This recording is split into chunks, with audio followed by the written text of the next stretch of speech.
जय हिंद दोस्तों। देखिए हम अनुसूचियां देख रहे थे, ठीक है। अनुसूचिया हमने कंप्लीट करनी है। उसके बाद कुछ इंपोर्टेंट क्वेश्चंस हम देखेंगे जो एग्जाम में आए हुए हैं, और इन क्वेश्चन में से कोई ना कोई क्वेश्चन आपको डेफिनेटली एग्जाम में देखने को मिलेगा ही मिलेगा, राइट। और कैसा रहा आप सब लोग का नया साल? Happy new year to all. ये क्वेश्चन स्टार्ट करते हैं हम। भारतीय संविधान में कुल कितनी अनुसूचियां हैं? तो ठीक है, मूल कितनी थी? 8 थी, ठीक है। अभी कितनी है? 12 अनुसूचियां हैं, राइट। भारतीय संविधान की कौन सी अनुसूची राज्य के नामों की सूची तथा उनके राज्य छात्रों का ब्यौरा देती है, उनका एरिया बताती है? ऐसी कौन सी अनुसूची है? ठीक है, तो पहली अनुसूची हमने पढ़ी थी, राइट, पढ़ी थी हमने। आप सभी वीडियो फॉलो करिए तो ये क्वेश्चन आपको कुछ भी लगेंगे ना, बहुत इजी रह जाएंगे अगर आप सभी वीडियो को देखते हैं, ठीक है। तो सभी वीडियो को फॉलो करिए, राइट। यदि भारत संघ के एक नए राज्य का सृजन करना, देखिए अगर भारत संघ को एक नया राज्य बनाना हो, ठीक है, अगर हमको एक नया राज्य बनाना तो संविधान की किस अनुसूची में संशोधन करना पड़ेगा?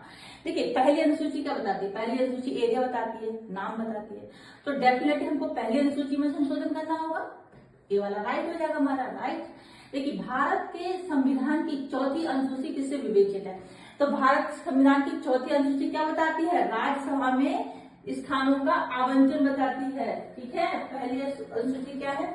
सॉरी, चौथी अनुसूची राज्यसभा में स्थान बताती है। हमने पढ़ी थी चौथी अनुसूची, राइट। आप वीडियो फॉलो करके देखिएगा।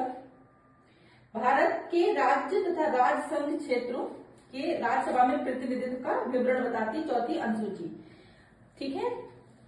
भारतीय संविधान की तृतीय अनुसूची में निम्न में से क्या उपबंधित है? देखिए भारतीय संविधान की हमने तीसरी अनुसूची देखी थी, तो उसमें क्या था? भारतीय संघ के कुछ पदाधिकारी की शपथ और प्रतिज्ञान का प्रारूप था, एक फॉर्मेट था, जो कि हमने पढ़ा भी था किस तरह से वो शपथ लेते हैं, एक फॉर्मेट दिया हुआ था, ठीक है।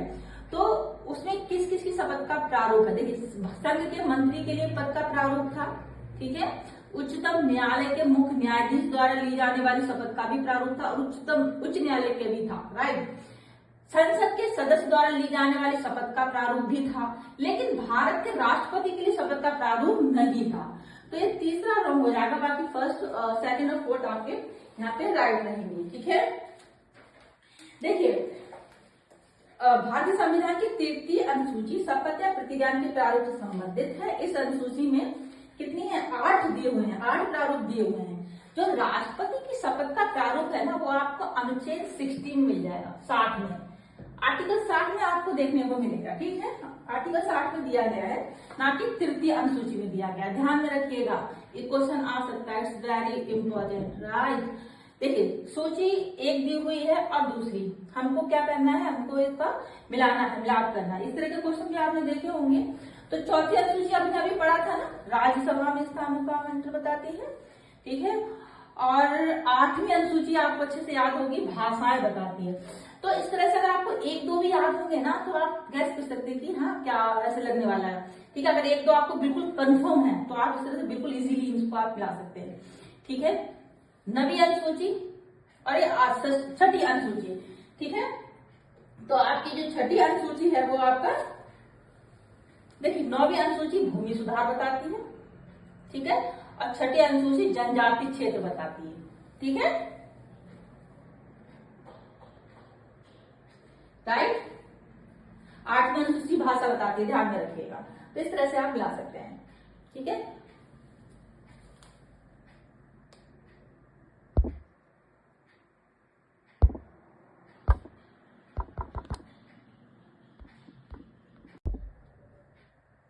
ठीक है, नेक्स्ट 7 क्वेश्चन देखते हैं। देखिए सूची 1 से 2 को हमको मिलाना है। 7वीं अनुसूची, 8वीं अनुसूची, तो हमने अभी 8वीं अनुसूची अच्छे से आपको पता होगा ना, भाषाएं, ध्यान में रखेगा। अगर एक तो यहाँ पे बिल्कुल डेफिनेटली आपको याद रहेगा कि 8वीं अनुसूची भाषाएं से रिलेटेड है, ठीक है। और आपकी 8वीं अनुसूची भाषा से हो गई। 7वीं अनुसूची आपकी विधायी शक्तियों का विवरण। 7वीं अनुसूची क्या है? विधायी शक्तियों का विवरण है, ठीक है। 8वीं अनुसूची भाषा, और 9वीं अनुसूची और 10वीं अनुसूची आपको पता होगा दल बदल, है ना, परिवर्तन क्या है, मतलब एंटी डिफेक्शन लॉ बताती है। तो ये यहां से ये वाला हो जाएगा, है ना, दल परिवर्तन के आधार पर निरंतर बताती है आपकी 10वीं अनुसूची। अब रहेगी 9वीं अनुसूची, कुछ अधिनियमों का विधि मान्यकरण, ठीक है।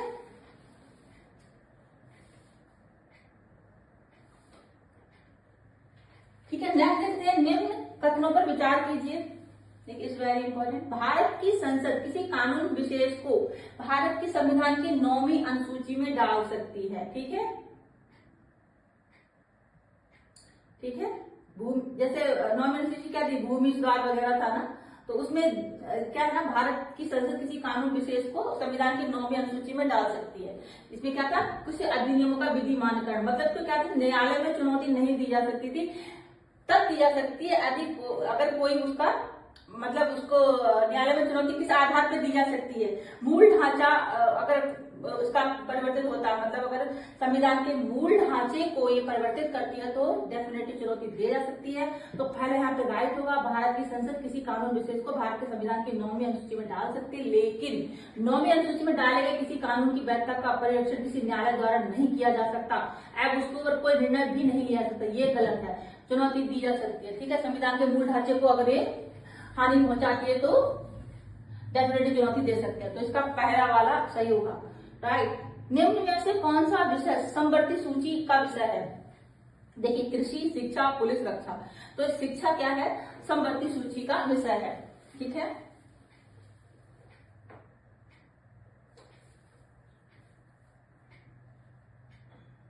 राइट। एक मिनट वेट करिए।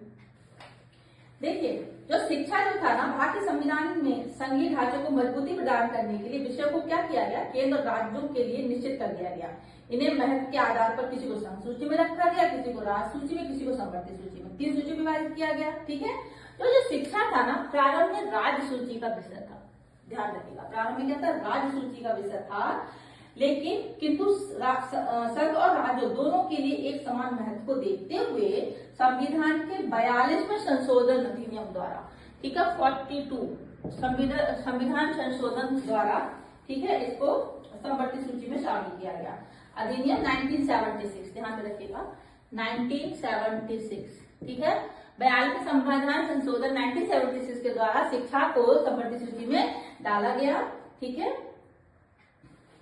बहुत इंपॉर्टेंट क्वेश्चन आ सकता है भारतीय, ठीक है, 10th याद रखिएगा, शिक्षा।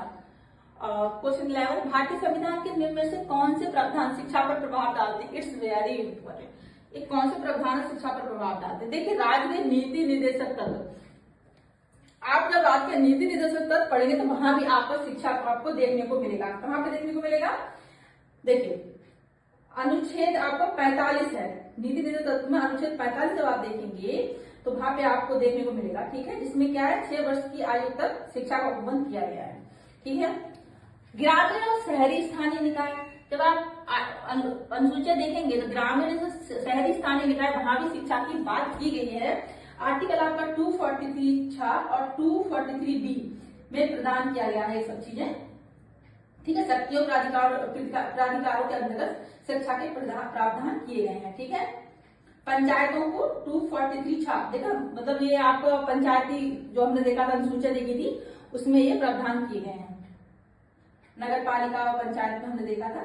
ठीक है, जब हमने अनुसूचियां देखी थी तो वहां पे शिक्षा का प्रावधान किया गया, मतलब ये भी शिक्षा पर प्रभाव डालती है। पंचम अनुसूची, 6ठी और 7वीं, ये 3 भी शिक्षा पर प्रभाव डालती है, तो ये सभी इसके राइट हो जाएंगे। ठीक है, 5, 6 और 7 अनुसूची शिक्षा पर प्रभाव डालती है।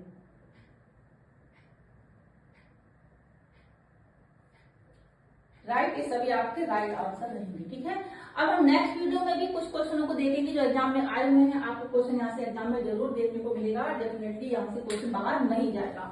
ठीक है, नेक्स्ट वीडियो में मिलते हैं जस्ट अभी। ठीक है, thank you so much, next video मिलते हैं।